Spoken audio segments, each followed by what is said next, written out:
تەنانەت تا ئاستی ئەوەی کە گومانەکرێ هەندێک یعنی بۆ نمونە حکوومەتی عراقی متەواطئ بێ لەگەڵ تورکیا لەوەی دەستی تورکیا ئاواڵا کردبێەوە گەرنال لە هیچ شوێنێکی دنیا ئەوە قوبوڵکراو نییە، هیچ دەوڵەتێک ئەوە قوبوڵ ناکە کە 300 و ئەوەندە کیلۆمەتر درۆن یا فڕۆکە یا هەر یان هێزی سەربازی وڵاتێکی تر بێتە ناو وڵاتەکەی تۆ چالاکی ئەنجام بە و یعنی بینین حکوومەتی عراقی بێدەنگە، بەڵام لە ئاستی عراق فشار هەیە بەڕاستی و پێم وابێت ئێستا ئەو کۆبوونەوەی کە دانراوە بۆ پێنجشەممە لە ئەنجومەنی نوێنەرانی عراق لە ئەنجامی واژۆکردنی 50 پەرلەمانتار بۆ سەبارەت بە دەست درێژیەکانی تورکیا لەسەر خاکی عێراق ئەمە کارێکی باشەوە. ئەمە دیوێکی تری ناوخۆی هەرێمی کوردستانە. طبعاً ئەوە جیا لە شکستی ئەم حکومڕانی کە ئێستا بەداخەوە لە هەرێمی کوردستان هەیە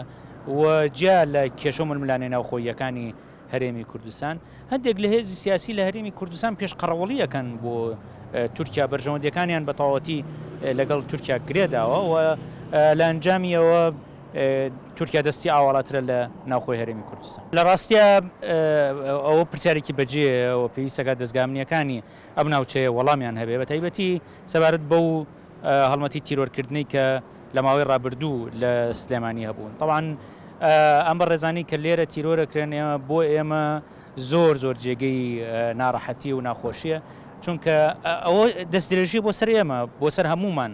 و لە هەمان کاتیشا ئەوانە میوانی هەرێمی کوردستان ڕاستەوانە خانەخوێن لە هەرێمی کوردستان، بەڵام یعنی ئێمە وەکو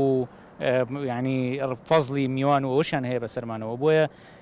ئێمە لێرە هەرێمی کوردستان، ئێمە هاوڵاتیانی هەرێمی کوردستان، نخبەی سیاسی لە هەرێمی کوردستان مستەهدەفە پێش هەر کەسێکی تر. بەڕاستی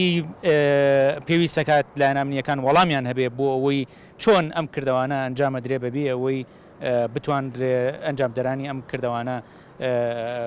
ینی بدرێن بە دادگا و من لەگەڵ بەشێک لە دەستگامنیەکانی ئێرە کۆنتاکتمان کردووە سەبارەت بەو بابەتانە باس لەوەکن کاوانەی و کارانیان ئەنجام داوە ڕۆشون بۆ هەولێر. یعنی تۆ ئێمە لە هەرێمی کوردستان یەک هەرێمە علەساس یەک هەرێمە، بەڵام داواکراوە لێرەوە ڕوا بۆ هەولێری تر دەستگیر ناکرێ، کەواتە یعنی